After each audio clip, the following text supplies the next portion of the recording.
Welcome to Understanding the Property World post-COVID-19. Today we're going to have a look at Scotland and more specifically Glasgow. IPG have invested in Scotland quite a lot over the years, but always been focused on Edinburgh. Although we have tried to do deals in Glasgow, never managed to pull off the right deal. Not easy to find stock. But let's talk about Scotland overall, and we'll move on to Glasgow a little bit later. Well, in terms of attractiveness for foreign direct investment, Scotland's recently voted as the number 2 market outside of London. And despite uncertainties surrounding Brexit, estimated GDP in 2018 was 170 billion. But I think the most striking stat that I've read in looking at all of this is unemployment. Most people know unemployment in Scotland have been high over the years as it's tried to migrate away from traditional industries like shipbuilding, steelwork, etc., through to more modern industries and service-related businesses. Unemployment was 8.8% in 2010, and now it's 3.5%. It's just come down and down. I mean, the UK unemployment is 3.9%, so it shows you how well Scotland has done in terms of changing its focus on industry. Okay, let's look at Glasgow now. Glasgow is the 3rd most populous city in the UK, biggest one in Scotland. 1.7 million people living in Glasgow, and because it's a young city in terms of the average ages and the amount that's going on there, which I'll talk about soon, they forecast 175,000 more people in Glasgow in the next 15 years, which is pretty much the same growth rate as Paris and New York and LA, which is very impressive. What's also interesting is the way they've really grabbed onto this whole technology economy, which we've seen in London, we've seen it in Lisbon, and those cities have really benefited from that.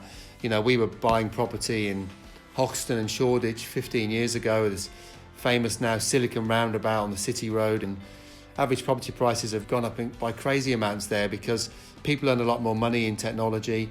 Young people want to work in technology, and it really is the heartbeat of a lot of cities now. And any city that wants to move with the times is trying to get on this bandwagon. Well, Glasgow's definitely done that. In 2017, they had 1.31 billion in the local economy, which is all around the tech sector. And in addition to this, 50% of all Scotland's students reading electronics, mechanics and software are based in Glasgow. So you can see what they're trying to do there in terms of getting those industries really moving. Salaries for the tech industry averaged £37,500 compared to Scottish national average salary of 28,000. So this is where these places want to be. The digital strategy has ensured that Glasgow is awarded number 2 in the UK in terms of CBRE's UK Tech Cities report, and that's behind London. So again, very, very impressive. But moving on beyond that, what else is going on in Glasgow? Well, we always look at student numbers, very important in cities. You know, we've done a lot of investment in Berlin, where they have the highest student numbers in Germany. Glasgow, the same in Scotland. They've got the highest retention rate of students in the UK, meaning people who actually stay there after they've finished. We want students to stay in the city when they graduate. They're the future renters and buyers of property.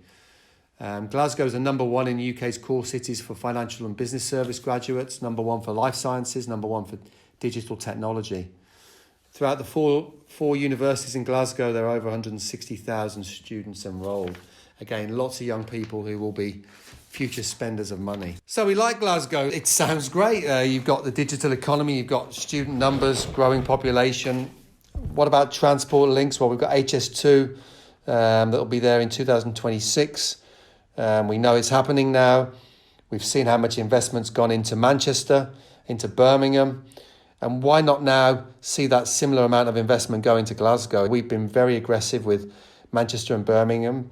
It's served us extremely well, but people working in industry in Glasgow, living in cheaper houses, incomes are cheaper, who can get on the high-speed network and be down in London. It's going to be fantastic for businesses that are wanting to commute in and out from time to time from Glasgow. Obviously, you can get down into London and then get across the Eurostar as well.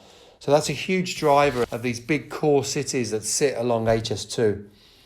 But let's look at the property market now and its supply level, something we always like to focus on. So number of houses needed in the next 10 years. Glasgow needs 1,300. That's significant when you consider that in the last 10 years, they've only managed to supply just over 1,000 properties a year. And they need 1,300 properties every single year for the next 10 years. So their supply levels are challenged. Birmingham undoubtedly is probably the biggest standout in the UK, who only supply 900 properties a year and need 4,000. But in terms of Scotland, it's a no-brainer that once again, they're struggling to find those properties. Population in Glasgow, 33% of them are aged 15 to 34.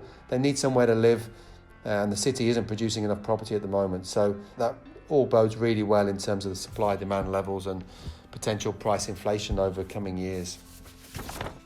So finally, I'm just going to have a quick look at prices and forecasts for property values in the coming years. Well, Glasgow, less popular perhaps traditionally than Edinburgh, it's a neighbour, but property prices are £230,000 on average, whereas Edinburgh is £295,000. Average yields in Glasgow are higher than Edinburgh.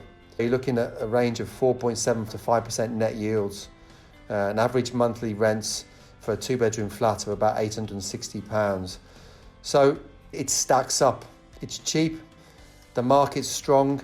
You can see that unemployment levels are lower and average incomes are up anything from 15.4% to 21% over the next 5 years. But again, it very much depends on where you invest and how close you can get to infrastructure and transport links. But a very strong forecast for Glasgow over the coming years. Undoubtedly, it'll have its challenges coming out of COVID, just like everyone else. In Scotland, some of the businesses are not yet back. They've taken things a little bit slower in some areas, and so obviously that will have an impact. But talking with a few of the agents, reading the reports, looking at Retty, who do a lot of the reports on real estate in Scotland, the numbers are crazy in the last couple of weeks. People are needing to buy, people are needing to move, people who were buying and got stalled are back in the market. So online instructions, agent instructions are increasing rapidly. You know, I really like the look of Glasgow. I really like the look of the market. The dynamics are very similar to a number of markets that we've invested in before. So it's got a big thumbs up from us. I hope this was helpful. And as always, look forward to speaking to you again soon, and stay safe.